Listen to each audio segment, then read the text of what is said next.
Okay, welcome back, ladies and gentlemen. Now we're still going to talk about need for forensic, computer forensic. Why do we need computer forensic? And first of all, we have looked at just a recap of what we covered. We have talked about the definition. We have looked at computer forensic, what it is about. Now we have also looked at the main objectives of computer device or computer forensic, and we say that computer forensic is just part of digital forensics that deals with crime committed across computing devices, and we say such as network computers and digital storage medias. And then we say the main objective of doing of, uh, of computer forensic, we say that is to gather information and preserve the evidence of a cyber crime committed. And then we say we also to interpret documents and to also what and then to present the evidence in the court of law, and also lastly we can say which estimates the potential impact of malicious activity which was committed or on the victim and then the asset.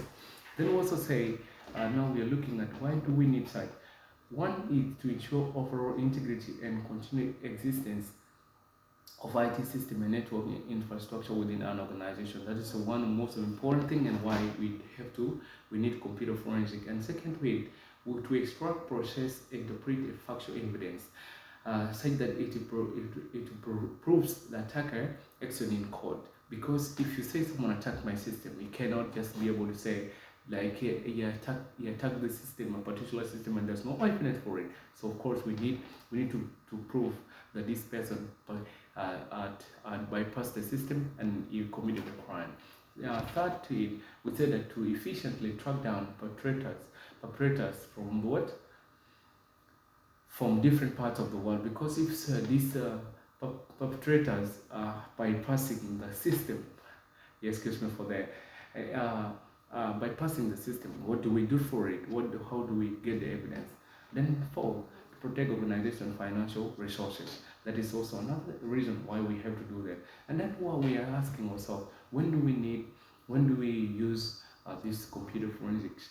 We say prepare for evidence by ensuring strengthening the defense systems or defense mechanism as closing the loopholes in security. Of course, if you see the weakness or vulnerabilities in the system that have been identified, you're going to close up those back doors or loopholes in the system. And then we say they identify action needed for incident response. That is also that when we need it.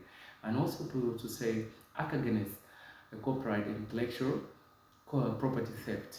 This is also another way we have to do it. And then we say that we also estimate the minimum and minimize. We estimate and minimize the damage of resource in a corporate setup.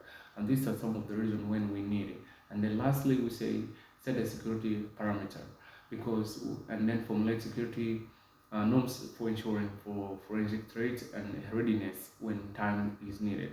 So that's when some of the time when we need this. And then later in the next lecture, we're going to look about some of the crimes that are committed, and that's when we're going to talk about internal.